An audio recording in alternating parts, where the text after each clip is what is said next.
Hello views, এবার চিত্রনায়িকা অপু বিশ্বাসের বিউটি পার্লারেই দেখা গেল নায়িকা শিরিন শিলাকে। হুট করেই অপু বিশ্বাসের বিউটি পার্লারে গিয়েই অবাক করলেন চিত্রনায়িকা অপু বিশ্বাসকে শিরিন শিলা।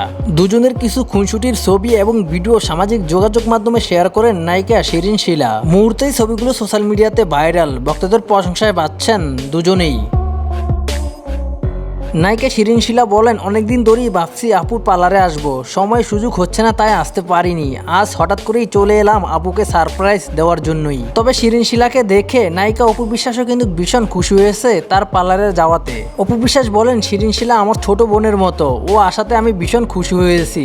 তবে ওর সঙ্গে আমার অনেকদিন পরেই দেখা হয়েছে, তবে অবাক করে দিয়েছে আমাকে আমার পার্লারে এসে। চিত্রনায়িকা অপু বিশ্বাস বলেন, আমরা যারা চলচ্চিত্র জগতে কাজ করি সবাই কিন্তু একটি পরিবার, সবাই এক পরিবারেরই মানুষ। হয়তো ব্যক্তিগত জীবনে নানান ব্যস্ততার কারণেই কিন্তু কারোর সঙ্গে কারোর দেখা সাক্ষাৎ যোগাযোগ হয় না, তবে কাজের ক্ষেত্রে সবাইকে একই জায়গায় দেখা যায়, এটাই একটি ভালো লাগার বিষয়। আমি চাই আমাদের চলচ্চিত্র জগতে সবাই একসঙ্গেই মিলেমিশে থাকতে।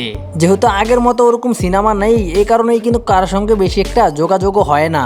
তবে শিরিন শিলায় আমার পার্লারে আসায় আমি ভীষণ খুশি হলাম। তো যাই হোক ভিউয়ার্স, চিত্রনায়িকা অপু বিশ্বাস এবং শিরিন শিলাকে নিয়ে আপনাদের কোনো মন্তব্য থাকলে অবশ্যই কমেন্ট বক্সে কমেন্ট করে জানাতে পারেন।